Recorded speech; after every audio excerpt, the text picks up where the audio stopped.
One of these 8 teams are going to win the Super Bowl. 2 of them are going to go play for the Super Bowl. We'll start in the order of the games that are playing. Texans and Chiefs. Bert, man, Texans have any shot here? Real quick, because I needed to look this up. So Lamar threw for under 204 games in the regular season.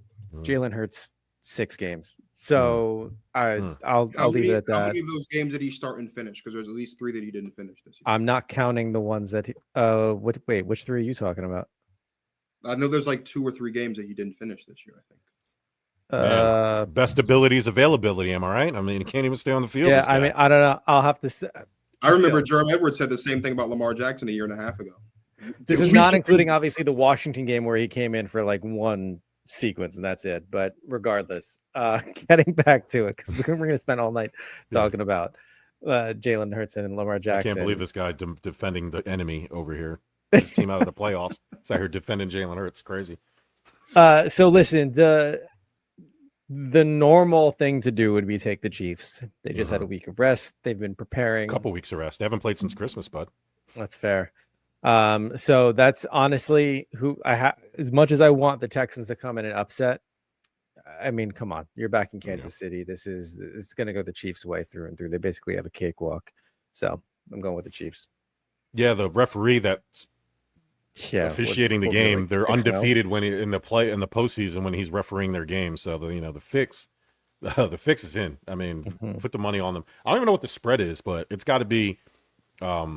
I'd be interested to know what the spread is on that game. But yeah, the fact that the referee, which is an odd thing, that anytime the Chiefs play, they look up who's officiating, and it's always very favorable, not even a little bit favorable for the for the Chiefs. Dwayne Marcus, what the spread is 8.5, Jerm.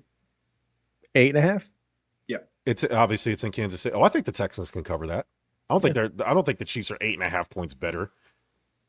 They did. The Chiefs have 11 one-score games this season. How is the spread 8.5? Oh, I think 8 points is technically 1 score.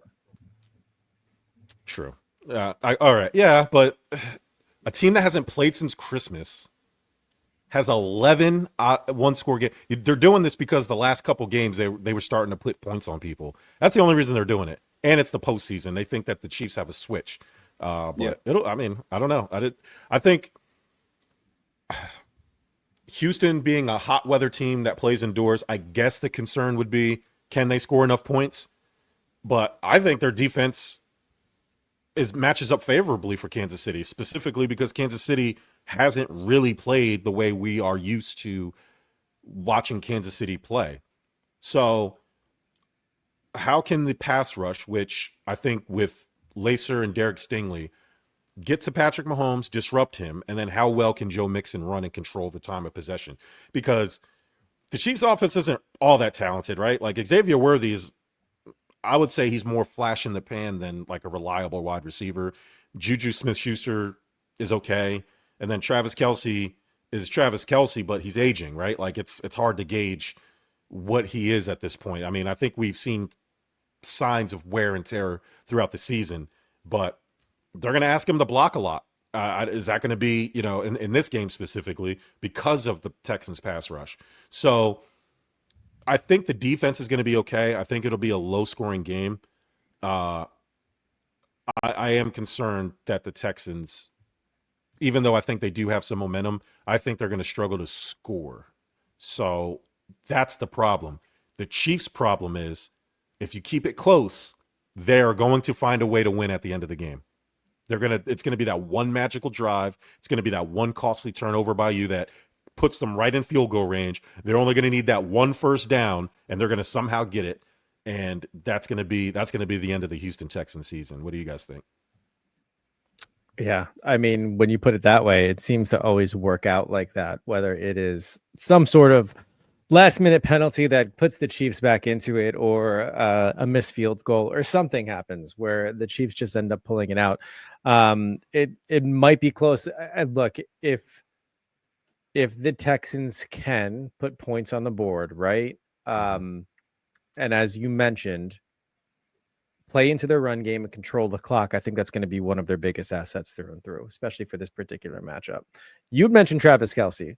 Mhm. I'm not going to sit here and talk like he's washed. I still think we're going to see You heard playoff me? Travis Kelce, Yeah. much like we did the past couple of years too. We know he's wifed up at this Mhm. point. He's getting a little bit older. All season from his fantasy stock essentially went down. They just didn't need to go to him. But I'm not going to sit and act like he's not going to be a giant threat on that football field, because he absolutely is.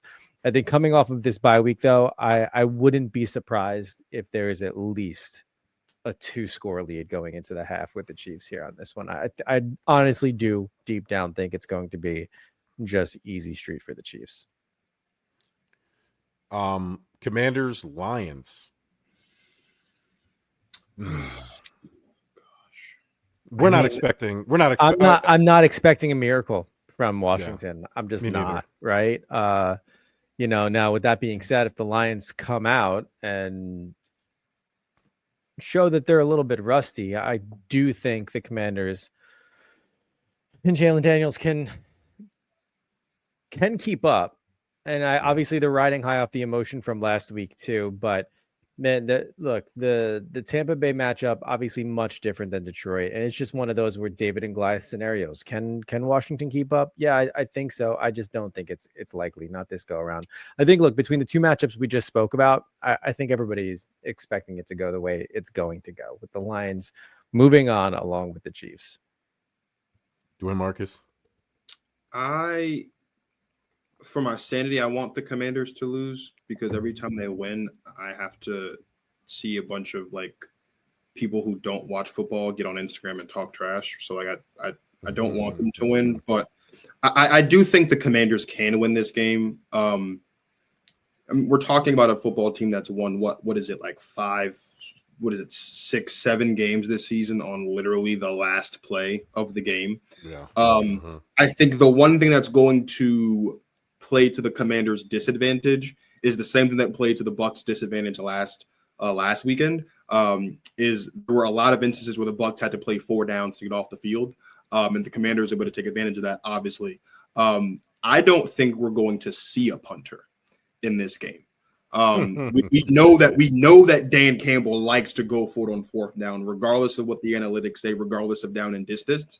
And defensively, the Commanders are going to have to be prepared to play 4 downs every single defensive possession. And I think that might end up being their undoing.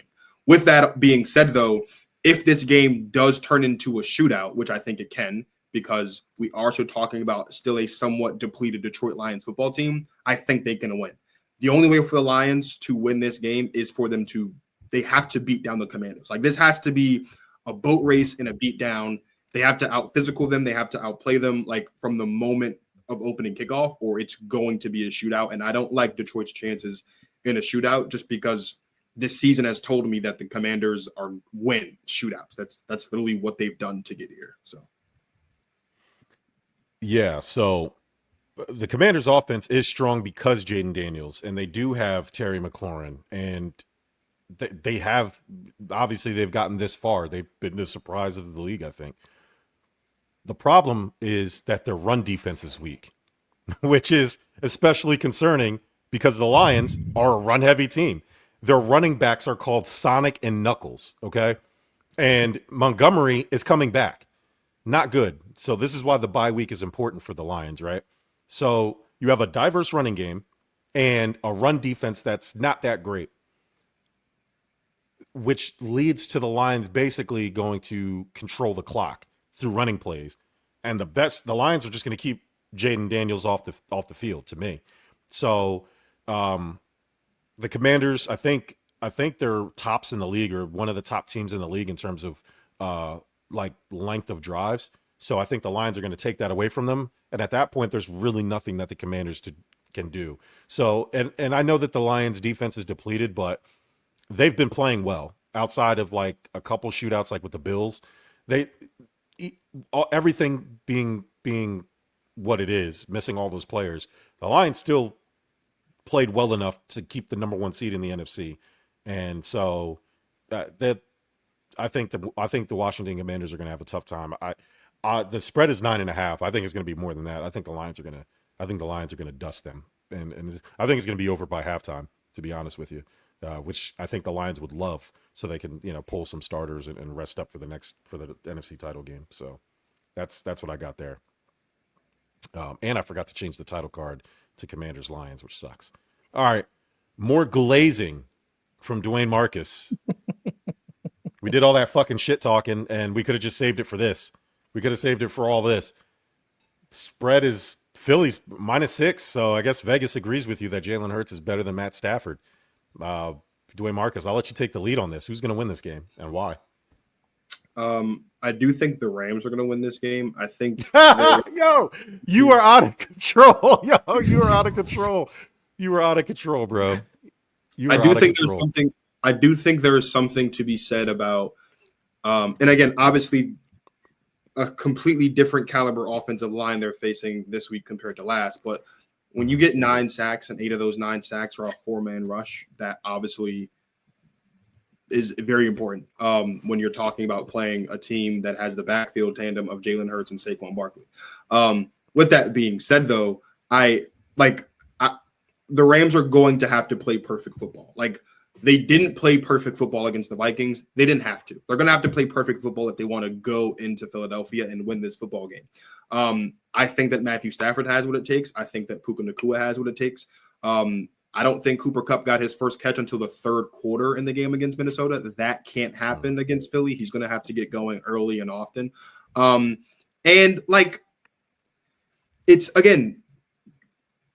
It's going to come down to, as cliche as it is, it's going to come down to time of possession. I feel like in this game, the Eagles are very much a quick hitter football team, but they can also drag it out. And the Rams are going to need to hold on to this ball as long as possible. The run game is going to have to be working, but also Matt Stafford's going to have to make plays down the field when he needs to, which we know that he can. I am not of the mindset that the Eagles have this game just in the bag, because this is a game that they can easily lose because the matchup isn't as super favorable as the matchup was last week against the Packers. It's not as super favorable as it would have been against, say, the Vikings, for example, right? This is a Rams team that we have seen play against the Eagles and hold their own one way or another. I think the Rams can pull up the upset and go to the NFC Championship game this year. The Rams, the key is going to be, it's honestly, if I'm the Rams, I'm only focused on Saquon Barkley because Jalen Hurts has struggled. I'm going to play the percentages and play the odds and assume that Jalen Hurts isn't just going to magically play good quarterback again. I think if you stifle Saquon Barkley and I think that's going to be enough. I don't think it's hard to turn it on, especially when the pressure's ratcheted up and the Eagles are already on a shaky foundation. They've had issues all fucking season. So if the Rams can get in there and kind of disrupt the game plan, which is Saquon Barkley, then I think they have a really good shot to win. Now, it's in Philly. It's probably going to snow. That might be a factor for some of these teams, but I think the Rams offensively match up really well with the Eagles defense. I think the Rams are going to be able to run and move the ball very well. I don't care what the weather's going to be. I think and then Matt Stafford has the arm to deal with that type of stuff. And Matt Stafford is not stranger to cold weather playing in the NFC North. I know he played for the Lions, but he had to go out there and play in Green Bay and Chicago, 4 times a year. So I think he'll be perfectly fine. I think this is a terrible matchup for the Eagles, to be honest with you, and especially if Jalen Hurts doesn't, if the Rams can find a way to make this a Jalen Hurts game and put it in his hands, because all you got to do is a couple possessions of disrupting Jalen Hurts. A.J. Brown's going to be out there sewing or knitting, or I don't know what he's, building a model plane, whatever he's going to do on the sideline, whatever an upgrade from reading a book is. He might be writing a book next time. Who knows? But that Jenga tower can fall pretty easily if the Eagles don't get off to a hot start, or at least get that game under control, because I think the Rams have the ability to disrupt what they got going on. Bert? Not much to add in addition to that. The only thing I'll say is I do agree that the Rams need to play better than last week. I don't think they need to play perfect football unless the Eagles somehow drastically improve off their performance last week. Because look, overall, say what you want, I certainly wasn't impressed, but I do think out of all of the games, I like the Rams the most. In As far terms as of like upsets, as far as upsets. Yeah. The next matchup we're about to talk about is going to be a gut-wrenching one through and through. But overall, between the two, I think the Rams can do it. I don't think they need to be perfect. I just think they need to play much better than last week and hope the Eagles keep the same energy. Just to note, Nico Dean, the team's second leading tackler, was injured and he's out the rest of the playoffs. That's going to hurt them too, especially with like the running and then some of obviously Puka Nacua and all the other receivers on that team, Cooper Kupp and them boys. All right, yeah, main event time. Y'all know what time it is. Hey, listen, we ain't how. Yo, shout out to Hunter, can't doubt Stafford. Yeah, and I've graduated Stafford from the Hall of Very Good to the Hall of Fame because of that Super Bowl win. So shout out to Matt Stafford. Interesting. Ravens, Bills. The Bills were favored by 1.5. And then in the course of a night, now the Ravens are favored by 1.5. Bills underdogs for the first time at home, if you want to call 1.5 as an underdog. I guess in Vegas terms, because the home teams usually get 3, it's really 4.5, like to the Ravens, supposedly, or something like that, or however the Vegas weird betting thing. I'm not a huge gambler. Maybe we get Corey on here to explain it to me better. But yeah, Dwayne Marcus, go ahead and piss me off. Go ahead, man. Just go ahead. Fuck it. I don't even got to set up for you. Just tell me what you think of this game. Piss you off how? I don't know what you want me to say. I think this is Lamar Jackson loses this game. He's the most overrated quarterback in all history.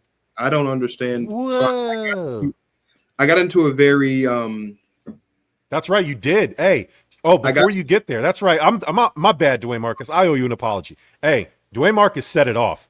I mean, thousands and hundreds of comments. These people out here don't understand you, and I owe you an apology. That's right. Yeah, you don't fuck with Lamar. Go ahead. I'm sorry. It's not true. A friend and I we got into a very spirited debate on our Xbox the other day about Lamar Jackson because I made the claim, which it's supported by the numbers. I made the claim that Lamar Jackson is a historically bad playoff performer, and to my friend Josh's credit, he said to me, he started yelling at me, well, what about Peyton Manning? And I said, well, Peyton Manning didn't win his first Super Bowl until he was 30, I think, which that's fine. But if you compare Peyton Manning's first 6 playoff games and you compare Lamar Jackson's first 6 playoff games, there's a game in there where Peyton Manning threw for like 500 yards and 5 touchdowns. Like he didn't play as nearly as bad as we've seen Lamar play. I said that to say this. Look, I've said this on several times on several different platforms, so I'll really just keep it simple. Lamar Jackson right now is one of 11 players in NFL history to have won multiple MVPs. He's the only one to have never stepped foot on the football field in the Super Bowl. If he wins his third, he'd be one of 4 players in NFL history with 3 MVPs, and he'd still be the only one to not play in a Super Bowl. My big beef with Lamar Jackson is this.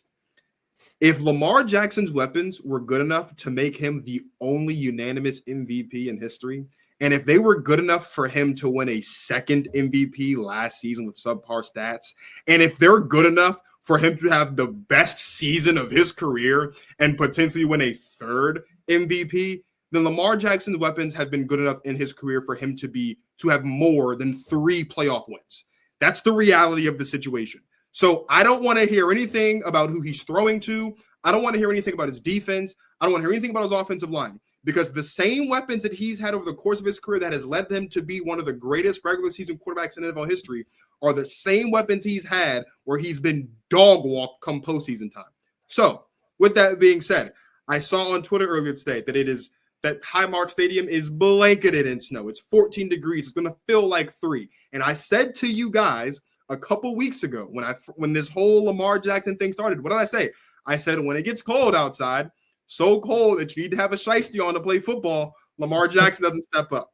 Well, Lamar Jackson's going to need a little bit more than a shiesty when he goes up to Buffalo this Sunday, and they're going to lose.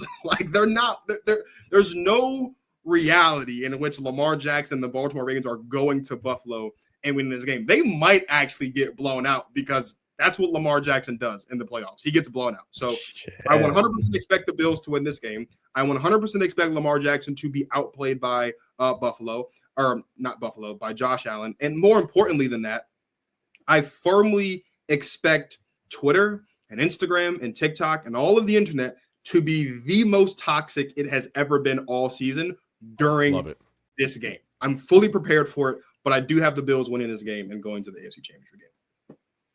Bert?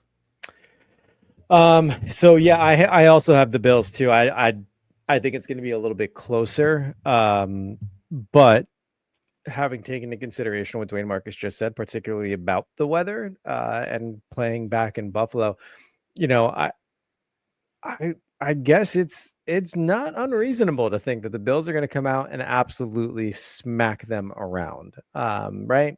Yeah.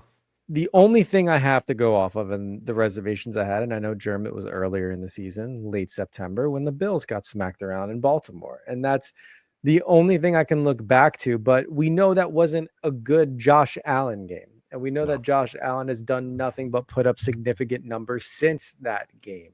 Yeah. Because if Josh Allen's not throwing the ball and he's not running the ball, then there's a problem. So I think it's going to be close. I like the Bills. I'm not just saying that because I'm looking out for my partner in crime here, but I also don't want to see Baltimore win. Yeah. They're one of those teams where I shouldn't have such disdain for, being, largely an NFC guy, but for some reason I do. I don't want to see them be successful. It probably dates back to the Super Bowl they routed us in, but in any event, I like the Bills by at least 9 here. So I obviously have the Bills winning, and it's not that I have the Bills winning because I'm just a fan. Like there's a couple things. It's going to be 8 degrees. Yeah. Lamar Jackson, the coldest he's played in was like 20 degrees, and I believe Derrick Henry was like 27 degrees. I know Lamar Jackson has been practicing, and he's been wearing his shiesty the last couple games, and it does get cold in Baltimore. It don't get Buffalo cold. Trust me. I used to drive up there every winter. It's a different that lake effect wind it's going to be 40 miles per hour whipping around. Again, I noticed I put this shout out to the haters out there, man. Hey, you guys on Instagram. I mean, the movement on these last couple, the Dwayne Marcus set it off. I had one. I mean, record numbers for us. Appreciate it. But some of y'all are fucking dumb. Like it's the Bills in week 4. If you guys want to count a game 16 weeks ago and pretend it's going to be the same exact result, fine. That's all. I can't help you on there. The Bills were missing Matt Milano, who was on IR, Terrell Bernard, Taron Johnson, and Von Miller, who was suspended. 4 starters on defense. And Taylor Rapp, who missed, and then Taylor Rapp was injured early in the game. Dalton Kincaid was poked in the eye, missed the entire second half. Khalil Shakir got hurt on the second play of the game. And Amari Cooper wasn't on the team yet.